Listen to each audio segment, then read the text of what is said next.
Bonsoir, madame, messieurs. Merci à komona bino de sous nombreux à kolanda biso de sous na chaîne na bino ya YouTube Jobarouk TV et puis na page na biso ya Facebook Jobarouk les serviteurs. Merci pour la fidélité na bino parce que vous continuez toujours kolanda biso et que toujours mona ba nombre ya ba abonnés isomata vraiment toujours remercier bino nyonso et puis mais surtout il faut que vous ba bon vous et que vous allez bien pour ne pas obliger bino et que vous allez bien pour banda kolaika ba émission à chaque fois surtout ça l'émission beauté like beauté moi commentaire pour toi ba soki tozoko kende bien ndenge bino bolingi donc tozala pour ça ba avis na bino tona pour ça ba commentaire na bino et puis tona pour ça pour partager ndenge bo message ko partager ba partage wana bozo sala ezo sala biso vraiment malamu toujours c'est toujours na appui na bino toko jamais toko continuer toujours na ko remercier bino toujours ko remercier bino parce que bino de bozo sala ke chaîne na bino puis page na bino est avancée et ça page moko très jeune et chaîne moko très jeune mais grâce à appui na bino grâce à participation na bino vraiment chaîne ezo ko avancer malembe mais sûrement alors hello toujours là vraiment sujet à propos il y a président ya Rwanda Paul Kagame par rapport à tout ce qu'il a dit sur crime na est ya Congo.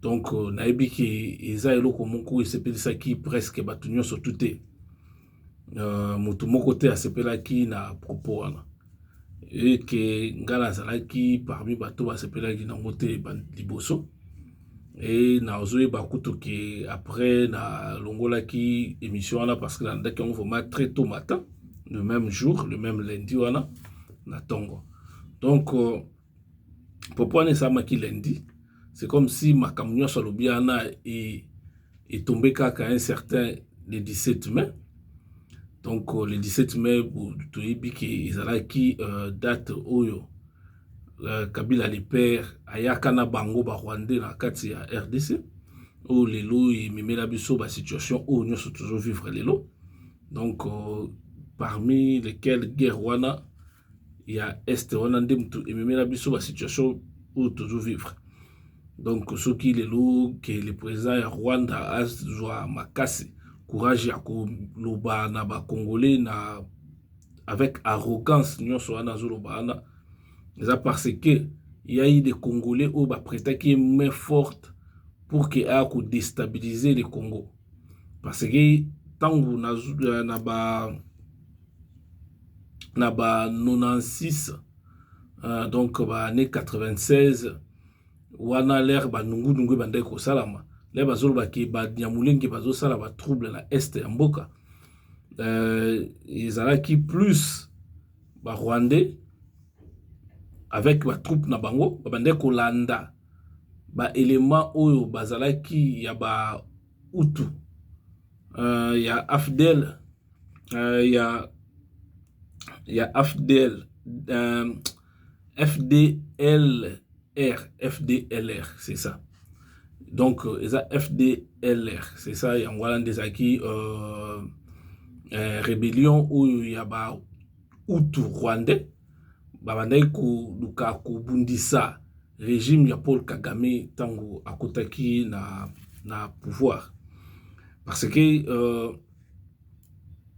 ba réfugiés nyonso wana bayaki na est o bafandaki wana ba utu o bakimaki guerre na Rwanda bakimaki pouvoir ya Paul Kagame après ba situation où il est kaki na mboka na bango après mort ya président na bango Abiyarimana bayaki wana bafandaki à l'époque c'était Mobutu Ndemtaki président apesaki bango moi place comme ba réfugié parce que ba réfugié ba ebele les réfugiés rwandais bazalaki les seuls réfugiés au bazalaki na Congo parce que à l'époque réfugiés soudanais pe bazalaka au bazalaki à Sud Soudan bazalaki guerre entre Omar Béchir na bateau bazalaki na John Garang na Sud Soudan.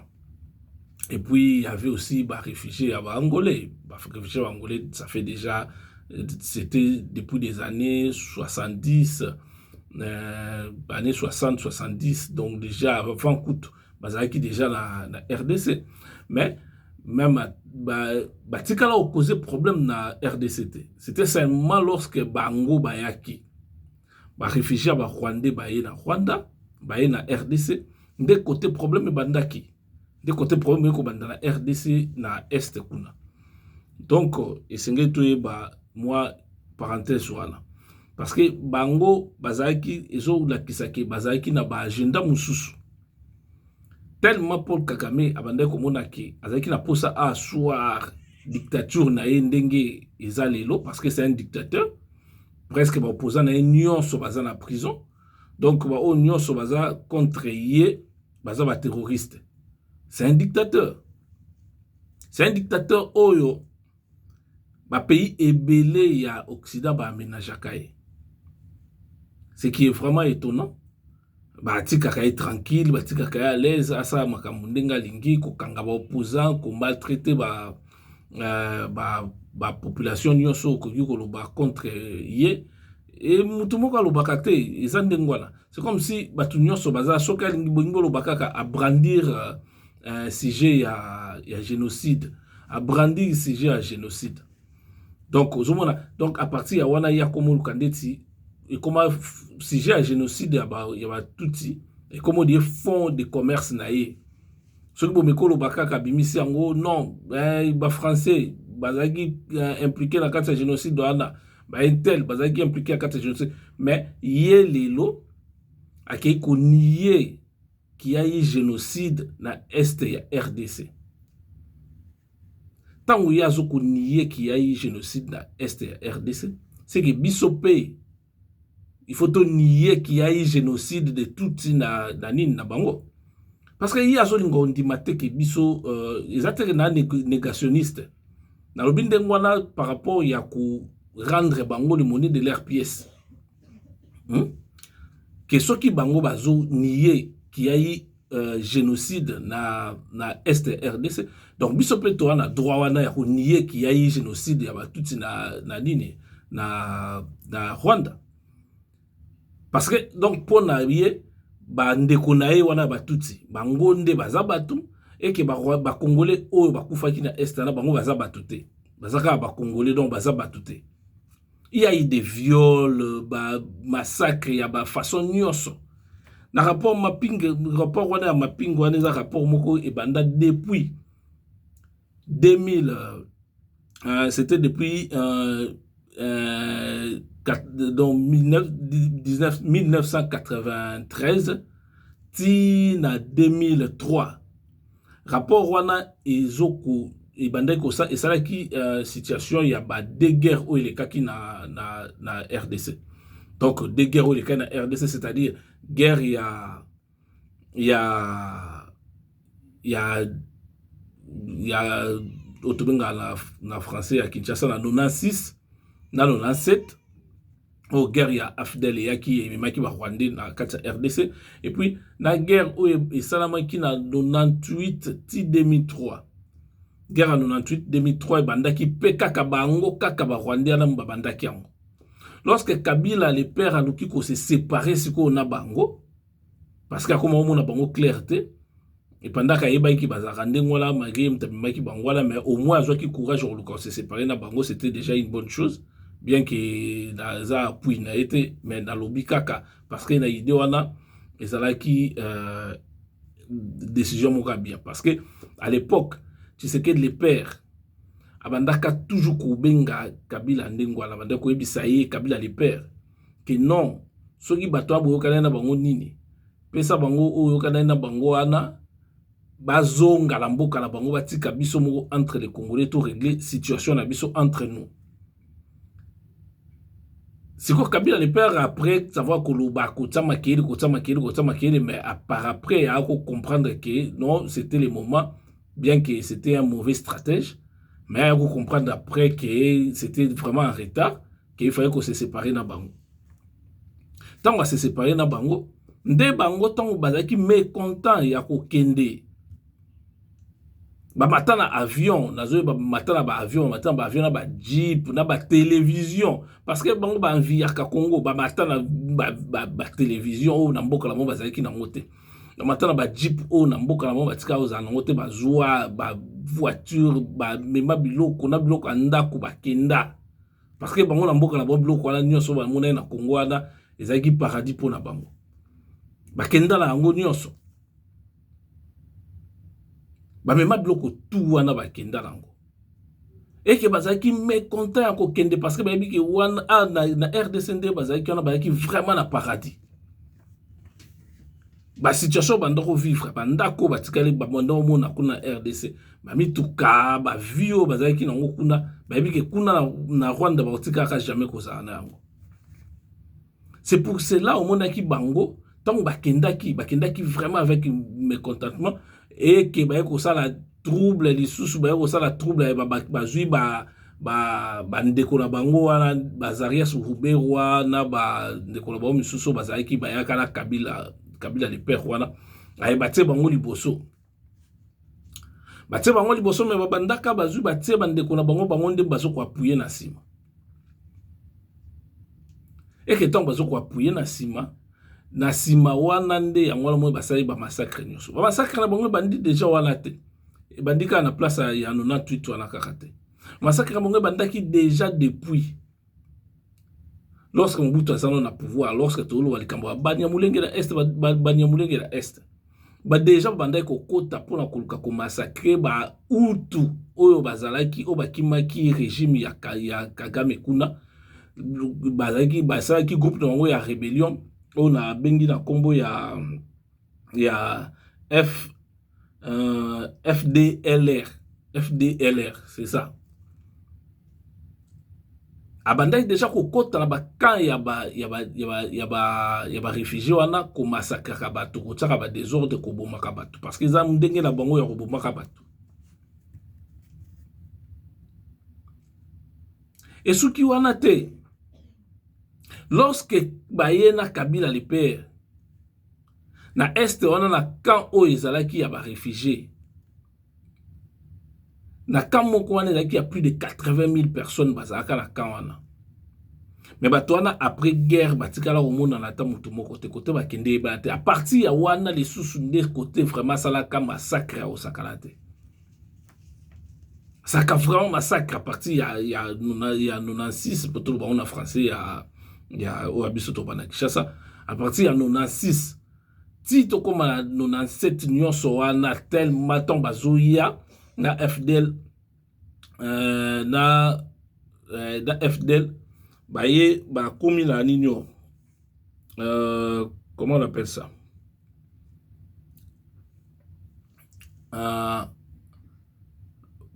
na parti o bato wana bazalaki ba elimina bato na ndenga osakana te eleka ndenga wana sanke bato bayeba. C'est pour cela moni na rapport wana to babandengo na 93 ti na 2003. Donc c'est-à-dire bazongo na 93 lorsque utu bakimaki régime ya Kagame kuna ti na ba guerre o nyonso yeko sama na RDC wana ya 96 na 97 ya 98 na 2003. Ce qu'on a par rapport wana Rwanda ezaka yango moko te accusé. Ils ont même Ouganda, ils ont pu citer na Katsuana. Mais Rwandais sikonde, Rwandais na rébellion oyo Rwandais bande ko soutenir. C'est-à-dire RCD. Donc Azarias Bourbe Rwanda bato nyos bazaki na ye na RCD wana. Bato nyos Rwanda soutenir bangonde baza les plus cités na kati ya rapport wana. Parce que to mekai ko visiter rapport wana mo muke. To constater que le rapport wana parti ya RCD na ba militaire ya ba Rwandais bangonde baza les plus cités na kati ya massacre presque nyonso.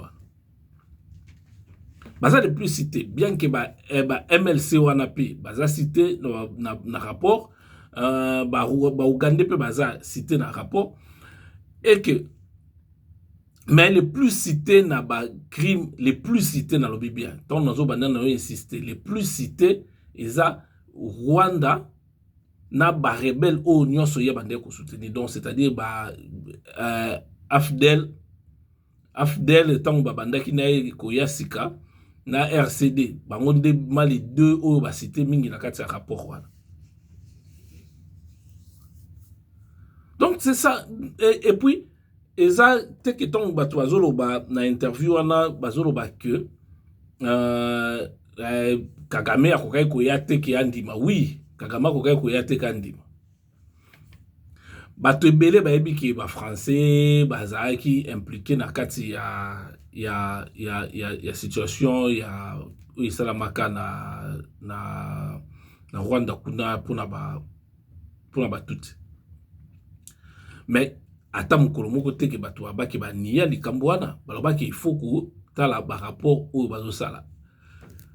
Rapport oyo o bango bazo loba o rapport ya mapping o rapport à projet mapping wana ezalaki rapport moko réalisé na ba expert ya Nations Unies, ba expert moko indépendant na compte ya Nations Unies, bazo tana bango nyonso ya ko sala ba enquête na bango.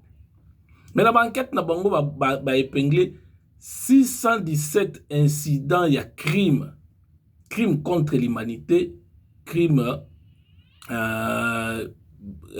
contre l'humanité na crime de guerre. Donc ça dit ba épinglé ba épinglé qui peut na armée ya RDCP. Ba épinglé pe armée RDC, mais ba épinglé qui wana ezalaki pas comme ndenge ba épinglé armée ya Rwanda. Rapport wana ezalaki ba congolais te mbasala kiango. Rapport wana ezalaki ba rwandais te mbasali yango. Mais rapport wana yaki ba expert indépendant ya Nations Unies. Nde ba yebaki na kosala rapport wana. Donc par modestie, si les messieurs étaient modestes, engaka lobata ke non biso to contester rapport voilà, mais toujours exiger un autre rapport. Si y a eu massacre, o nyonso bazala impliqué na kati ya situation wana o baza bato armé na biso baza impliqué na kati ya situation wana bakoleka na jugement wana soki azalaki modeste. Mais tellement c'est un monsieur hautain, orgueilleux, azo narguer ba Congolais parce que il se prend pour le plus fort et le plus puissant. Donc azo so ba Congolais na valeur ata mukete. Azo ba Congolais na valeur ata mukete. Mais nyonso wana banen ba pesi opportunité na a sala ndengwa, ce sont des Congolais. Combien de Congolais au bana armée wana? Combien de politiciens congolais au basala kabadil na le monsieur? Nyonso na pona nini le koso ya kozana pouvoir, le koso ya kozala na nini, le koso. Combien de Congolais basala badil na? Aniye ke armée na bango ezalaki na nini? Ezalaki na RDCT. Mais rapport moko ebimi a tout tangango a rapport ngo tout tangango ezalaki rapport moko ya Nations Unies pekaka pour na kanga on a mutute. Et rapport moko ya Nations Unies et banda lobela sur problème ya vente d'armes, hein? Sur l'embargo ya vente ya armes na exploitation illégale ya ba minerai à Congo, ya ba minerai nyonso Congo. Rapport on ezolo banini. Rapport on elobi ke na entre janvier 2020 et octobre entre fin, c'est ça, entre fin 2019, c'est ça, voilà vraiment. Entre fin 2019, donc c'est-à-dire octobre, novembre, décembre 2019, si octobre 2020, armée ya Rwandais la kiwana. et puis et ça là ba opération contre ba droit ya ba droit international donc ba kota ki na bango donc tant bato bazoloba tant ba congolais banda oloba ki oh non armée rwandaise na kati ya Rwanda armée rwandaise na kati ya RDC armée rwandaise na kati ya RDC ezalaki lokuta te ezalaki ya solo parce que rapport wana ezoko affirmer que armée wana ezalaki kuna et puis ba commettre ba exaction et puis babimi na bango parce que kuna na est wana na est à Congo et comme on a dirait chez bango et comme on a dirait place dans terrain ya ba jeune na bango so bana posa ya ko boma batu ba koti kuna wa ke ba bomi ba zongi na bango donc ils prennent les Congolais comme si ça va être imité comme si ba banyama et puis nyonso wana ce qui me fait très mal c'est toujours à complicité na ba Congolais mususu a complicité na ba Congolais mususu oh bazoko bazape na armée ya RDC oh bazape bazoko occuper ba poste na ba politicien mususu na ba homme d'affaires mususu ya ba Congolais oh ba yebi ke situation na ndenge ezali Rwanda koki ko sakala kala ba Congolais kaka ndenge wana ti soki Rwanda esaka ba Congolais parce que aza ayebi bato côté à s'appuyer. Il suffit seulement que non aloba na mutu moko nani un politicien congolais parce que non yakanga la peso manduki na peso na bato poto ke bundisa gouvernement en place ba ko kende parce que zandenge ya ba Congolais et donc intéressera bango eza pouvoir c'est pas le peuple congolais qui les intéresse parce que bana besoin ya peuple congolais te bana besoin nde ya kozana mbongo bana besoin benga bango ba président bana besoin benga ba prêtre bana besoin betela bango boko ba bisa bango to lembi bino te nini akko ba congolais pe baza susu batalo yenge ba misusu bango mutu azoboma bandeko na bino mutu azosala boye mutu azoyiba na mboka bino so bomoni na nzela leki bobetele su maboko c'est quoi ça nyonso wana yango wana nde ezosala ke Congo eyeba ko avancer te tout ça yango nde ezosala ke Congo eyeba ko avancer te mboka ko avancer ndenge nini soki il y a des gens au bazar ba sentimentaliste donc bango ba ka bato ba sentiment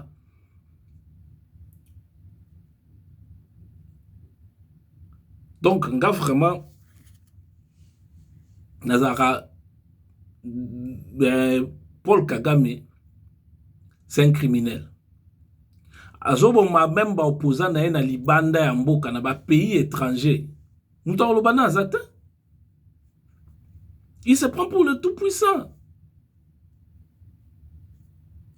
Nous sommes là parce que le Congo est faible. Et que le Congo est reconnu, ça dit que le Congo est faible, les bana ya ba Congo, bana ba Congolais bango moko, les Congolais eux-mêmes qui ont fait que le Congo puisse être faible aujourd'hui. Si les Congolais étaient au moins conscients, il y a eu salam. Que c'est lié pour une cause commune contre Mutumoko Boyewana, des pays de Rwanda. Parce que les Rwandais ne peuvent pas nous tuer tous ou bien éliminer l'armée Mobimba, l'armée Nyonso Congo. Non. N'habite que tu peux attaquer. Parce que pour le moment, tu as la mesure voilà, tu peux attaquer peut-être. Parce que l'armée n'a pas infiltré Moutounion soyez bien. Mais il faudrait donner des messages forts. Et pas au président Wana. Oui, le président a raison, non, pour le moment, il a la paix, il a bon, c'est un président, et au moins, il a utilisé le langage diplomatique. Mais les messieurs n'ont pas utilisé de langage diplomatique. Lui n'a pas utilisé de langage diplomatique. Il y a là qui c'est vraiment que yende. Donc le Congo, et pas yabi que to salé le Congo. Parce qu'il y a des politiciens congolais. Il y a déjà bateau baso la canaille chaque jour au bazo na régime wana ya Kabila wana na ba msuso bazapeka wana bazo tourner baso la canaille chaque jour pour que bae bandengin bako ça pour déstabiliser Congo. Pour bango pe bakota na pouvoir. Parce que l'autre intéresse à politiciens congolais zaka pouvoir. Et là, ce ne sont pas les Congolais qui intéressent les politiciens congolais. Non. Wana kutu wata ango na mutu na mnote. Les politiciens congolais, et l'autre intéresse à bango zaka pouvoir. Donc, ce qui est que oh kaka nyonso promettre bango pouvoir ba kokende. Ba groupe rebelle nyonso, ba groupe nyonso, ce sont même pas des rebelles, ba groupe nyonso ya ba criminels o waneza kuna na est. Ya ba groupe bana. Ya ba groupe ba congolais. Et puis on a ba groupe na ba revendiquer nini et l'autre côté. Parce que pour nous a rébellion ça la contre pouvoir en place contre situation moko. Mais ce que bango so ba bike bando bundisa Kabila. So le loto ba ke Kabila za sous-sauté ndé toujours ba na Kabila longwe. Ce que bazo bunda sko ponani. Raison longo bunda sko ezani. Pour vous dire que ce ne sont pas des rebelles, ce sont que des terroristes, des bandits au bazo kubuma batu gratuitement pour qu'on ça peur na kati ya population. Pour ko kimisa batu na place moko pour bango batu na bango ba ko exploiter ba territoire wana pour ko luka ko yiba ba minerais o eza ba secteur wana pour ko yiba ba commerçant pour ko boma batu pour rien. Donc moi je demanderais à ce que ba congolais Totsanano ba makambo wana ki oh non Félix asali boye oh non opposition kutu boye non. Tout est la nano de bosso cause commune où ils ont dignité en boka parce que un pays comme le Rwanda et que bando continue au sakana na RDC bongoté le monsieur vraiment a manqué de respect par les Congolais. Certes que tu es bien qu'on dit que ba troupe na bazaki na RDC ou alors à qu'on dit qu'il y a eu des crimes na ya ba RDC Liboso TV. Mais il fallait au moins utiliser un langage diplomatique. Puisqu'il n'a pas utilisé un langage diplomatique, ce qui veut dire qu'il n'a pas peur de Congolais.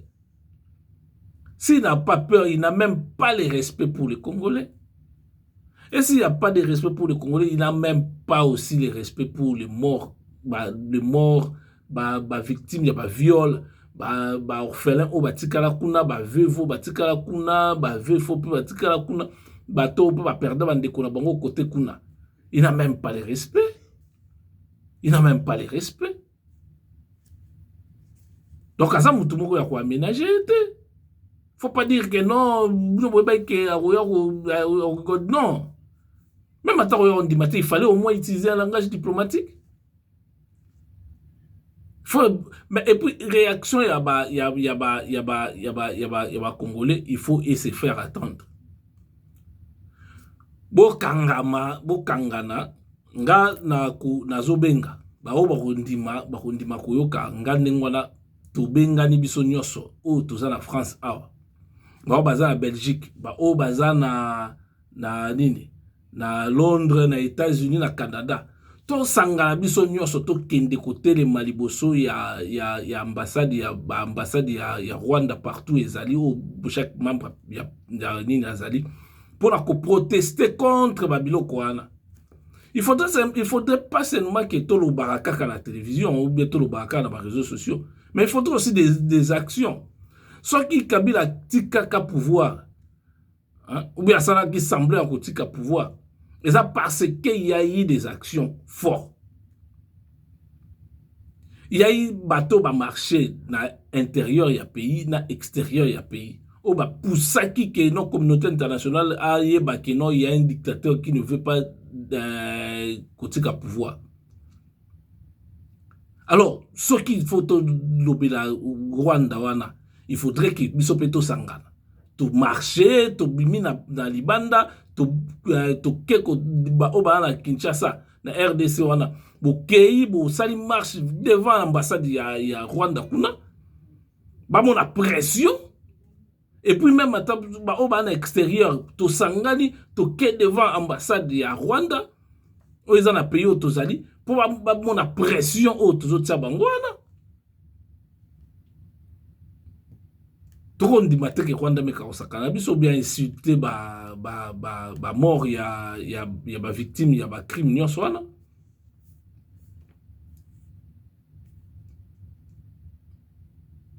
Parce que ancien il y a AFDL.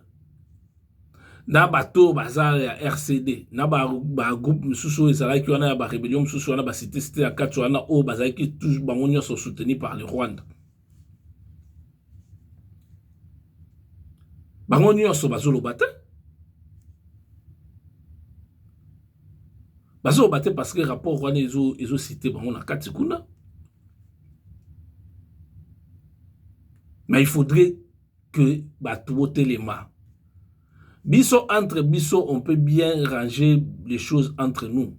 Parce que les membres de la même famille, beaucoup qui s'insultent, beaucoup qui soient, beaucoup qui boivent à la table, soit ils sont longues, beaucoup qui sont membres de la famille, beaucoup qui sont mais il ne faut pas que mon talibanda aille insulter biso.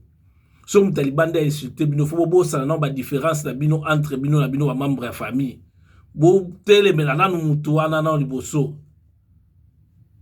Donc bato ba na opposition, bato baza na pouvoir, bato baza pe na centre ni na opposition ni na pouvoir, boto sangala biso nyonso. Ba o ba dit na extérieur à pays, to kende côté le maliboso ya ambassade ya Rwanda to protester contre wa propos ya président la bangwana. Et puis ba o baza na kati ya RDC, botere mapeli liboso ya ambassade ya Rwanda kuna, botere melae. Faut pas santara moto. Faut s'entendre que non, oui, les Congolais d'hier ne sont pas donc c'est-à-dire les Congolais d'hier bazandenge mon côté les Congolais d'aujourd'hui. Donc les Congolais d'aujourd'hui sont un peu plus éveillés par rapport aux Congolais d'hier. Il faut te téléma. Soit tu télémité, ceux qui te réseaux bakaka na réseaux sociaux, tozo sous qui saka na réseaux sociaux et ça les reproduire et l'autre côté. Il faudrait être des militants où il y a action sur le terrain. Faut à la ndenge ngala yopsa kabino ke ngai naza mutu ya réseaux sociaux ya réseaux sociaux karaté. Ngala za militant ou azbande ko sala ba action depuis na kati ya terrain. Depuis époque à Mobutu. Depuis l'époque, il y a la conférence nationale souveraine, Ghana bandaka déjà ko bimalanzela. Bazo beta biso ba gaz de Congo, ba série ya ba SARMA, ba DSP na ba garde civile, na ba gendarme, auto zaka na bangoka. Mais biso ngala bandaka ko bimalanzela, na ginon mwa muke. Et alors, si les lots, ceux qui y a action, tant ou ba action, bandoko zala awa contre Kabila na Paris awa, na bandai ko bima, na bandai ko kende, na kei na participer na marche, na participer na tepe po na bamona pe ke nonga pe na yaki na marche wana, parce que je peux pas laisser seulement les autres aller et ngana tika non, tout tika non ko fingana. Tout ce qui a une différence de à côté. Tobi mabiso nyonso. Tout la qui sa Rwandais qui non tout ça va Congolais et tout un peuple moko fort parce que Congo est risqué qu'on s'éclater. Na deux guerres wane salama wana. Na guerre ya AFDL.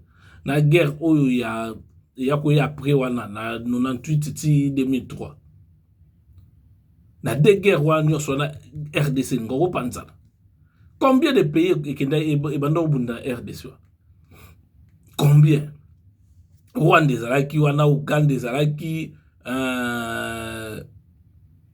Zimbabwe Zalaki, Angola Zalaki, Namibie Zalaki. Donc, pays Zalaki belé. Batu wakufe belé na est wana. Ceux qui va Congolais bazalaka éveillé te. Des mots quand les gros zali panzana. Alors, ceux qui te résistent dans la période de Anambo qui panzana kate. O ya lelo tem te ko panzamboka. Félix a comme président, to yebi ndenge na komela biso nyonso to yebi mutani ya rango azate même bango moko bato ya Félix ba yebi ke de façon ni Félix a comme la président. Mais oyo na minute oyo ezali kambo ya pays.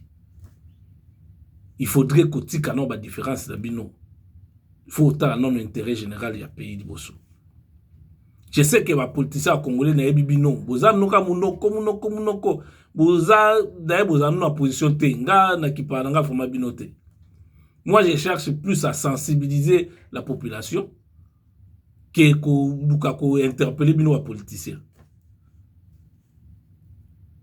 Donc, nga pona nga nazo senga eloko wana, nazo senga ke ba congolais to telema, to meka ko bima, ba baza na libanda ya RDC, to bima to kende ko tambola liboso ya ambassade ya Rwanda na pays otozali, et que ba baza na Kinshasa to bima pe to kende ko tambola liboso ya ambassade ya Rwanda kuna na Kinshasa. Il faudrait que ba sentir ba baza kaka to c'est la kaka te ba organisme oza ba victime ya ba viol ya makambo nyonso de kai kiwana nde ba bima ba protester. Non, il faudrait que tout le monde faut pas sentir parce que surtout mieux belé na masse déjà na Kinshasa ceux qui ata 100 000 personnes ba bimi ba keti na liboso ambassade na Rwanda ba ressentir moto. On sentit vraiment que non, makambo comme vraiment comment changer ça sont des zaki à kalate. Donc il faut basima ton présent on ngaloba à retourner nous connaît 7 fois 7. Ndé baba 7 fois 77. Donc tout ça en dengwala. Moi j'appelle à batunyo soketo e ba ko sala ndengwala. Soki moyen ya ko contacter ngai ba o baza awa na Europe.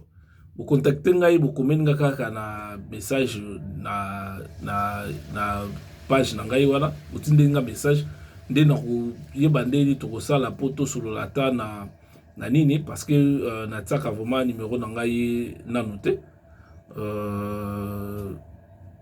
to ko yeba ko solo to solo na ba to misusu ba groupe misusu ya ba résistance o ezali na ba congolais nyonso baza awa to sangani to yebi ko sala eloko moko pour que to senga autorisation pour la kosala rassemblement na biso na devant ya ambassade. Ba pe baza na Londres ba ko kosala ngo ba ko s'organiser pour basala ngo, ba pe baza na Belgique ba ko pour s'organiser pour basala ngo.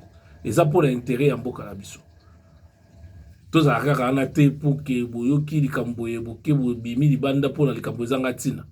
Mais o eza likambo intérêt national, il faut que to e ba kuma kosala. Alors nazo remercier bino ndenge boyebi okolanda biso susu lelo soki nzambe azongi te tokokutana prochainement mais tokosenga boyebana ko like ba émission na bino et puis boyebana ko partager yango pour que chaîne na biso yeba toujours na ko avancer biso to chaîne ya analyse to bara makambo moniso bozo katon tozo tanga ba chiffres tozo ba no makambo avec précision. Tous les toujours bamno di kambo toujours akala mutu na mso poto finga rabato bientôt lo bali kamto ebite non. C'est pour ça on dit que situation yagi depuis lundi mais on a eu le temps pour la sala nini pour ça vidéo. Pourquoi? Parce qu'on voulait quand même ko kangisa ba élément ko zela ko ka réaction ya gouvernement ya RDC ko zela ko ka ba réaction ba tout mususu aprendre tout ba ko sala. Donc, on a saisi nous a kaka résumé. Il y a ma camion sondé dans le lobby et qui n'a pas qui n'a bossé le côté. Vraiment, tout ça a besoin de soutien à bino. Vous liker, vous partager, vous s'abonner. Et que ça vraiment bien pour la biso. Vous s'abonner na YouTube, vous s'abonner na Facebook. Et que ça bien pour la biso, pour na binope, pour que tu vas toujours continuer à sa bino. Ba information pe ko analyser na bino ba information oui to ko za na ba émission oui ko banda ko inviter pe bato parce que tozaka sur le plan sa politique te tout la ba fait social ba fait de société plutôt culture nyonso religion et consort toujours nga tout préparé mais chaque dimanche to banda ko sala ka émission moko ezala plus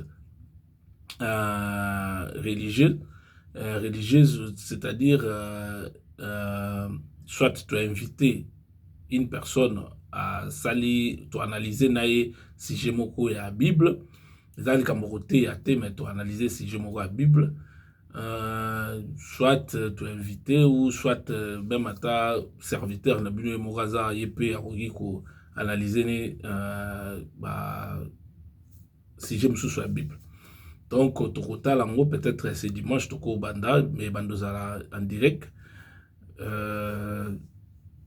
Et puis chaque vendredi, mercredi, mardi et vendredi plutôt, tokobandozala plus na direct sur page na Facebook parce que pour l'instant na phase na YouTube non tokokisi ba nombre requis te de nombre requis te pour na que to banda ko sa ba direct.